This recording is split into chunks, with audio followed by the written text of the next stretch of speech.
Bienvenidos una vez más a las tertulias de Periodista Digital. Hoy nos encontramos con Antonio Manzanera. Buenas tardes. Hola, buenas tardes, Juan. Hoy estamos en un marco especial. Estamos en el despacho de Azaña, en el Ateneo. Azaña fue una de esas mentes preclaras que tuvo grandes problemas durante la República, ¿verdad? Fue ministro de la Guerra en el gobierno provisional, después fue presidente en el año 36 hasta el 39 y murió en el exilio. Y es un marco realmente interesante. Sí, la verdad es que este despacho pues conserva un poco la estética de aquellos años de la República y del inicio de la época de la Guerra Civil. Por este despacho han pasado personajes tan ilustres como Albert Einstein, como Madame Curie, y luego ya en españoles, pues Unamuno, Ortega y Gasset, en fin, estamos yo creo en un lugar con mucha historia.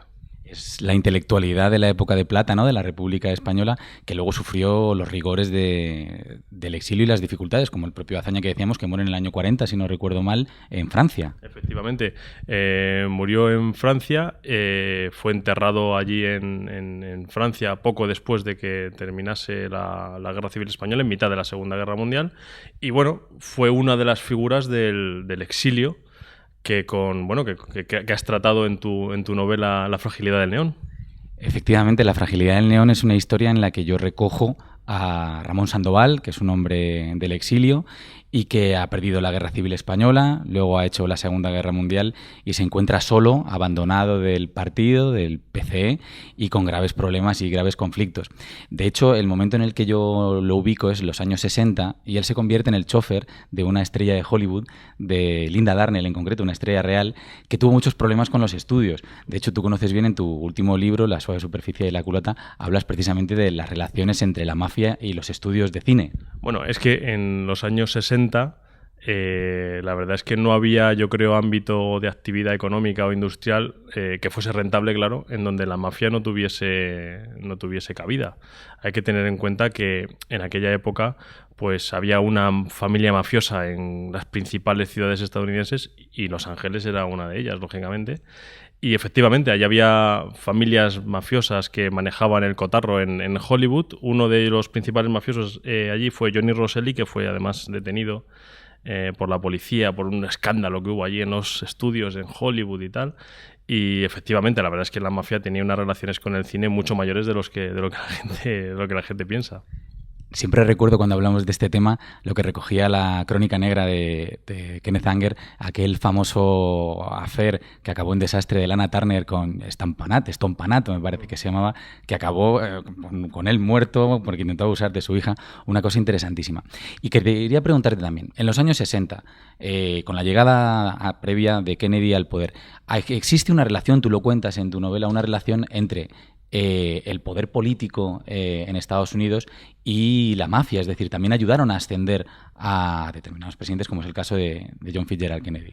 Bueno, la verdad es que la mafia, sobre todo a raíz de la ley seca, pues gozó de una posición bastante interesante en los Estados Unidos, dado que, como en aquella época el tráfico de alcohol pues no lo veían como un delito muy grave, pues hacían la vista gorda y gracias a ello la mafia empezó a tener pues un montón de contactos en el mundo de la política, de los jueces, del mundo económico y demás, ¿no?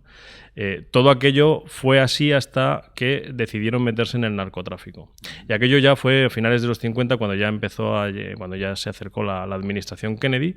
Y la gracia es que el padre de John Fitzgerald Kennedy, Joe Kennedy, había sido también un colaborador de la mafia en el tráfico de alcohol que traían a través de Canadá.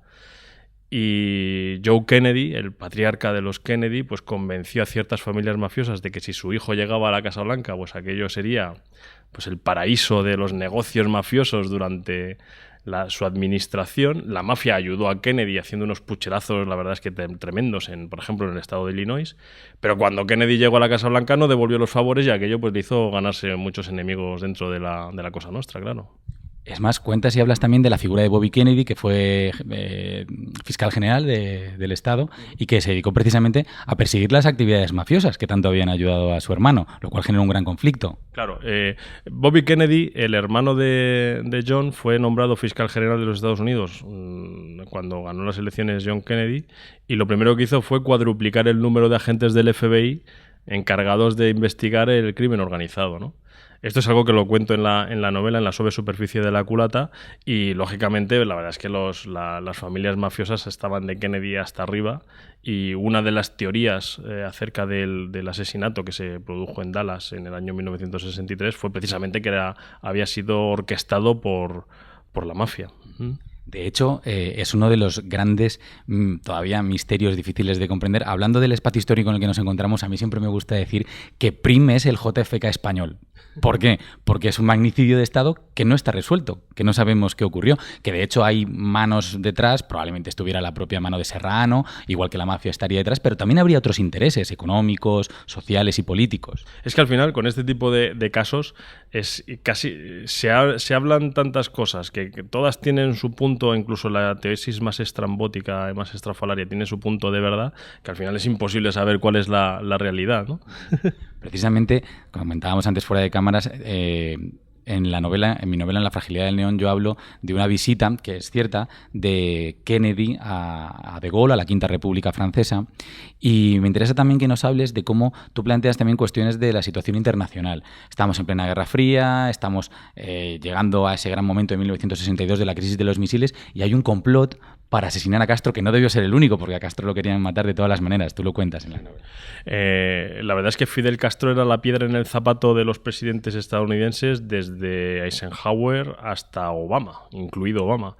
Hay un antiguo director de los servicios secretos cubanos llamado Escalante, Gabriel Escalante, que escribió un libro en el cual explicaba que han intentado asesinar a Castro más de 600 veces. ¿No? Y te ponía además cada uno de los presidentes americanos cuántas veces lo intenta. Me parece que el récord lo tenía Reagan, pero bueno. Y la verdad es que el intento de asesinato de Fidel Castro por parte de John Kennedy, o de la administración Kennedy, es real, como también es real el hecho de que la CIA, el Servicio de Inteligencia estadounidense, recabó la ayuda de la mafia para hacerlo. No olvidemos que Fidel Castro lo primero que hizo cuando triunfó la revolución allí en Cuba fue cerrar los burdeles, que los tuvo que volver a reabrir, por cierto, bastante poco tiempo después, y en segundo lugar echar a la mafia de la isla. Con lo cual los mafiosos no eran amigos de Fidel Castro, ayudaron a la mafia a la CIA, sin ningún problema para asesinarlo, no lo consiguieron, pero ellos pensaban que al ayudarles pues estarían también acreditándose pues el favor de Kennedy, que no solo por haber ganado las elecciones, sino por ayudarle con el tema de Castro, y no lo hizo, con lo cual pues esa enemistad siguió hacia adelante. Al final, en este tipo de novelas, no solo la suave superficie de la culata, sino también la tuya, el recurso a personajes históricos hace que, además de que las tramas sean ciertas, como dices tú, episodios reales, pues doten de mayor credibilidad a la historia, ¿no? Yo no sé en tu caso también cómo has manejado ese recurso a la realidad y a los personajes históricos con una trama que has inventado. Es cierto que yo he utilizado también personajes muy, muy reales y ubicados en ese momento, empezando por De Gaulle, presidente de la Quinta República Francesa. Luego también uno de los villanos malvadísimos es Maurice Papon, que fue un comisario de policía real, que además acabó siendo juzgado por deportar a los judíos franceses y llevarlos a campos de concentración nazis. Y luego me interesaban los personajes más culturales, entonces también he citado a Malraux, he citado a Truffaut, y todos ellos integrados dentro de la trama. A mí me parece que los personajes reales y los ficticios combinan muy bien siempre y cuando se respete el espíritu de ellos, es decir, lo que dirían o lo que harían. Y estas épocas cercanas, porque estamos ambientados en los mismos años, en torno a los primeros 60, creo que se prestan mucho a que estos personajes tan icónicos, ¿no?, nosotros los coloquemos en novelas, pues Fidel Castro, Kennedy. Y te quería preguntar una cosa. Un profesor mío de sociología decía: cuando el Estado falla, aparece la mafia. Y lo decía hablando precisamente de la mafia siciliana y el desembarco de los norteamericanos en el año 43 para invadirla. ¿Tú opinas que esto es así? Bueno, la mafia necesita estructuras de poder corruptas, ¿eh? Esa es una de las claves que también en mi novela hay uno de los personajes que lo dice claramente, ¿no? La mafia no sería posible sin la corrupción del gobierno. En tanto en cuanto los gobiernos tengan debilidades o tengan pues las personas que están al cargo de los mismos se dejen corromper, la mafia ahí tiene campa a sus anchas, ¿no? ¿Qué ocurre entonces? ¿Cómo combatirla? Pues en el caso de los Estados Unidos, fundamentalmente una vía legislativa y policial. En los años 70 se promulgó la ley Rico, que es una ley que además sale muy a menudo en la serie esta de Los Sopranos, se menciona mucho la ley Rico, porque los metieron a todos los mafiosos en la cárcel, que básicamente lo que decía era que cuando a uno se le sospecha que trabaja para la mafia o que ha inducido a otro a delinquir para un grupo organizado, pues ya lo condenaban a tropecientos años de cárcel, ¿no? Esa es la vía para salir, pero claro, esa vía legislativa y judicial implica que no haya corrupción en el gobierno, con lo cual volvemos siempre a lo mismo, ¿no? Y así es efectivamente cómo funciona la mafia, con la corrupción. Sí.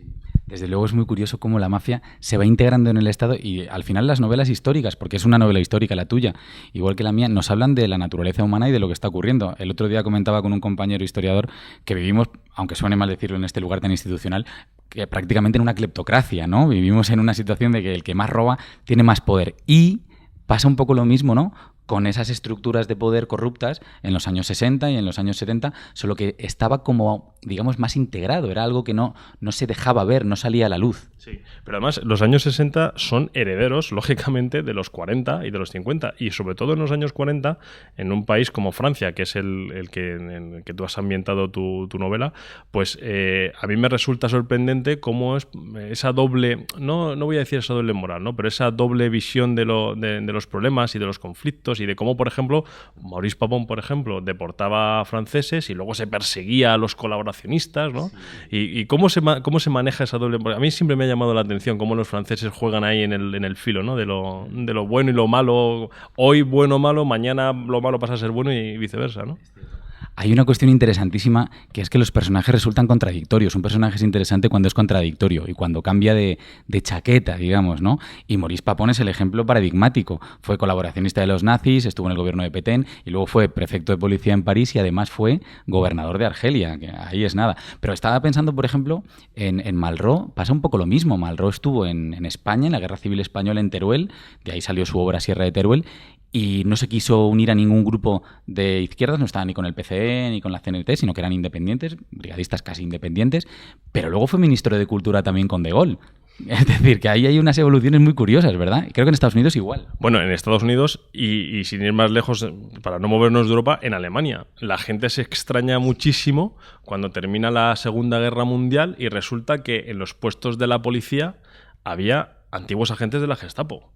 Oiga, pues normal, porque antes de que en la República de Weimar había unos policías que cuando llegaron los nazis al poder se convirtieron en miembros de la policía nazi y luego cuando terminó la Segunda Guerra Mundial pues siguieron siendo policías con el nuevo Estado, ¿no?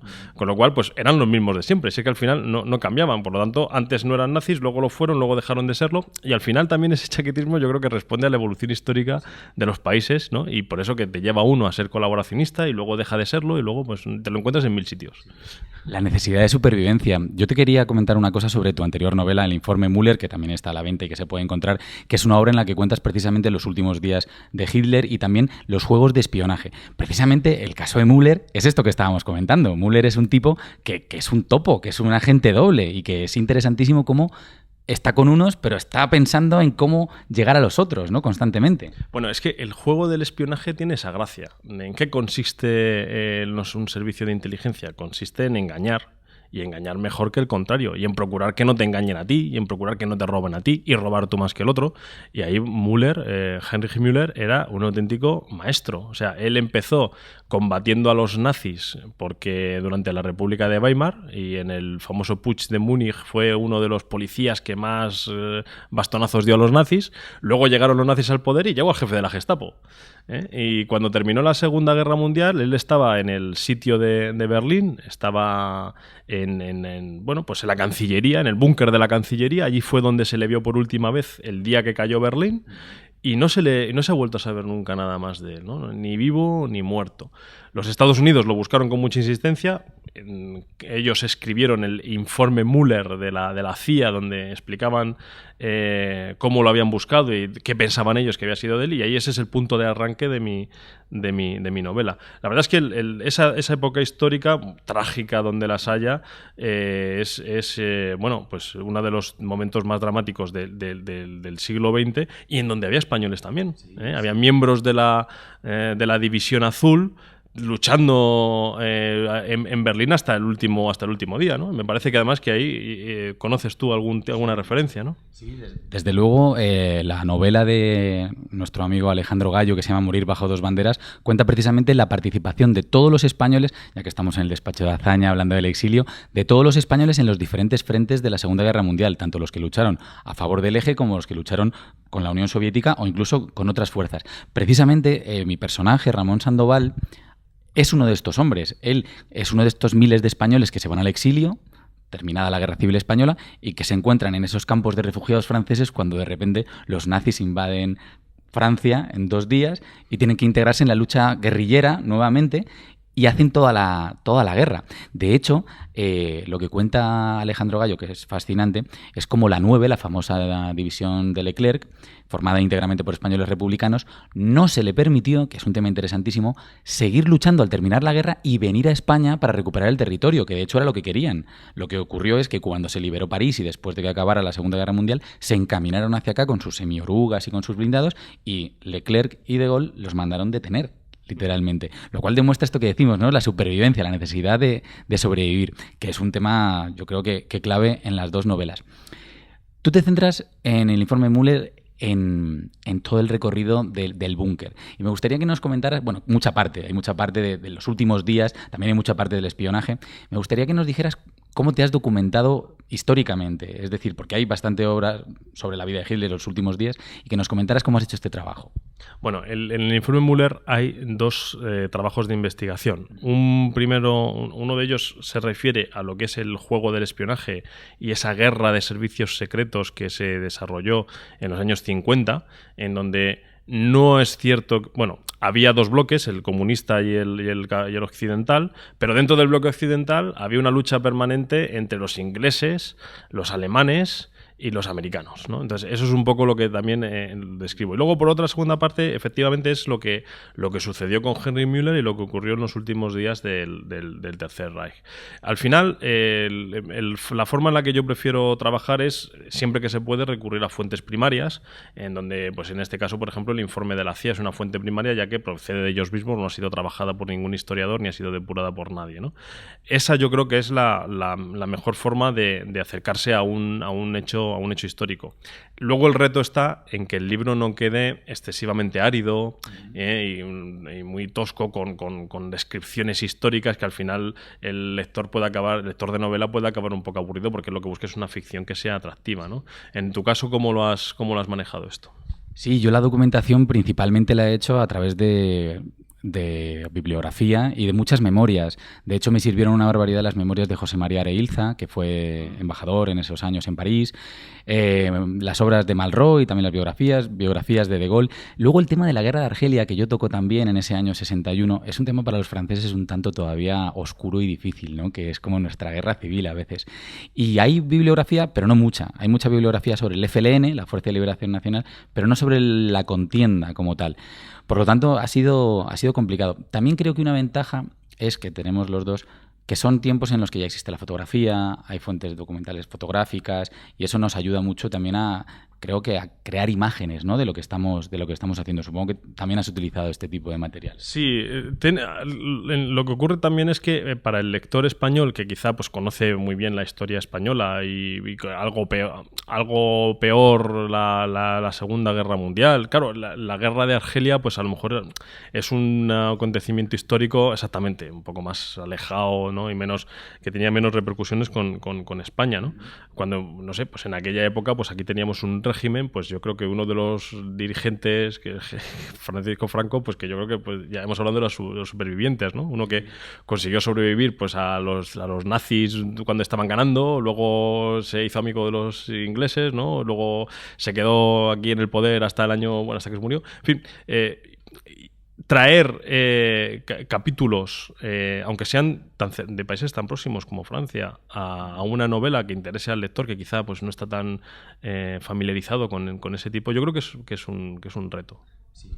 Desde luego es un tema que, tanto historiográficamente como literariamente, se ha tocado poco. Sí se ha escrito mucho sobre el exilio, y ahí está la figura clave de Semprún y otros tantos, pero la presencia, creo yo que es un nicho, de españoles tanto en el exilio como en esta contienda argelina, que es muy reducida, no se ha tratado mucho. Y has dicho una cosa que a mí me parece clave, que es la política pendular del franquismo es una muestra de la evolución humana, es lo que tú dices, es de estar integrado en el eje a ser amigo personal de Eisenhower, a la ayuda norteamericana y a ser anticomunista. Es unos cambios fantásticos. Pero son los mismos cambios que Maurice Papon, los mismos cambios que Malraux y los cambios que requiere sobrevivir y, digamos, mantenerse en el poder o por lo menos afín al poder. A esa naturaleza es la que a mí me interesaba mostrar. Sí, yo creo que siempre al final la clave en este tipo de cosas es demostrar a tu nuevo amigo que de enemigo eres peor, ¿no? O que le puedes ser útil, ¿no? En el caso de Franco, pues eso, el vigía de Occidente contra la izquierda, ¿no? Que hubiese venido fenomenal. Que si hubiesen ganado los nazis, pues ya se hubiese inventado otra cosa, ¿no? Para también ser aquí aliado.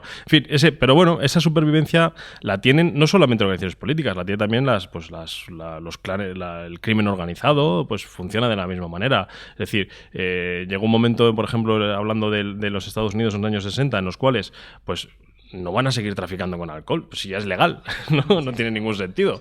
Ya se acabó el chollo ese, bueno, pues tenemos que buscarnos otro. ¿Cuál se buscaron? Pues aparte de los 1000 negocios que tenían inmobiliarios y demás, el tráfico de drogas, magnífico, puedes multiplicar por 300 tu inversión, ¿no? Esto no es mejor cosa que esta. Esa capacidad de adaptación es la que, en el caso de las familias mafiosas, les permitió sobrevivir hasta finales de los 70 tranquilamente, hasta que ya los Estados Unidos, pues hablo de la mafia italoamericana, pues ya les pusieron el freno con la legislación, pero efectivamente es lo que tú dices, es decir, la capacidad de adaptación a un entorno cambiante es lo que hace sobrevivir a este tipo de cuestiones, ¿no? La mafia, creo yo, y permíteme que te lo diga, es uno de los temas... Tus novelas tocan temas que son fundamentales y muy atrayentes. El nazismo y los servicios de espionaje, la mafia creo que es tremendamente atractiva por todas las vinculaciones que tiene con el mundo incluso artístico, lo decíamos antes, ¿no? Pues el Rat Pack está vinculado, son mafiosos, ¿no? En definitiva. Bueno, Frank Sinatra era el mensajero, decían que era el mensajero entre la mafia de Chicago, Sam Giancana y John Kennedy. Yo no sé si será verdad o no es verdad. Lo que sí que es verdad es que Frank Sinatra presentó a John Kennedy a una mujer que estaba liada con Sam Giancana, con lo cual compartían amantes. En fin, aquí hay un batiburrillo que ya no sé si merece la pena mucho detenerse en él, pero que efectivamente la gente esta del Rat Pack, pues en fin, tenía sus trapos sucios. ¿Sí? Los fetiches que nos fascinan. Te quería preguntar, para ir cerrando un poco esta charla amena, sé que tienes muchos proyectos porque no paras, eres muy activo. ¿Nos puedes adelantar algo, alguna cosa que vas a hacer? Porque estás muy en marcha. Bueno, en octubre de 2014 va a salir mi tercera novela, que se titula La tercera versión, y que habla de uno de los últimos grandes misterios de la Guerra Fría, que fue la deserción del coronel Vitaly Yurchenko, del coronel del KGB Vitaly Yurchenko. Yurchenko era un coronel del KGB ruso, se presentó en la embajada americana en Roma, en la Vía Veneto, diciendo que quería desertar. Los americanos se quedaron sorprendidísimos de que alguien de esa importancia fuese a desertar. Se lo llevaron a Estados Unidos en un vuelo fantasma y el misterio es que a los 3 meses de estar en Estados Unidos, Yurchenko huyó. Volvió, mejor dicho, se refugió en la embajada de la URSS en Washington y dijo que quería regresar a Rusia. En fin, aquello fue un shock tremendo en los servicios de inteligencia de todo el mundo. Nadie sabe lo que pasó. Hay una versión americana de lo que ocurrió, hay una versión soviética de lo que ocurrió y luego está mi tercera versión, que esa es la novela, que ahí yo creo que ya voy a explicar, espero, lo que ocurrió. Y luego también espero, no sé si para antes o para después del verano, la segunda parte de Finanzas para Emprendedores, que era un manual técnico de finanzas para gente que está emprendiendo. Y bueno, vamos a hacer la segunda parte. La primera estaba más enfocada en buscar financiación y esta segunda va a estar más enfocada en cómo gestionar la empresa una vez que ya tienes financiación. Y bueno, eso no tenemos título todavía, pero yo creo que puede salir incluso antes. Eres un hombre prolífico, eso está claro, ¿eh? No paras de ninguna manera. Muy bien, Antonio, pues este marco incomparable en el que nos hemos reunido y todo lo que nos has contado y lo que hemos interpretado de diferentes novelas ha sido realmente agradable. Muchísimas gracias por todo. Pues muchísimas gracias a ti y a Periodista Digital y bueno, ojalá nos podamos ver pronto para comentar más libros. Desde luego, nos veremos. Muchas gracias por todo. Despedimos aquí la conexión.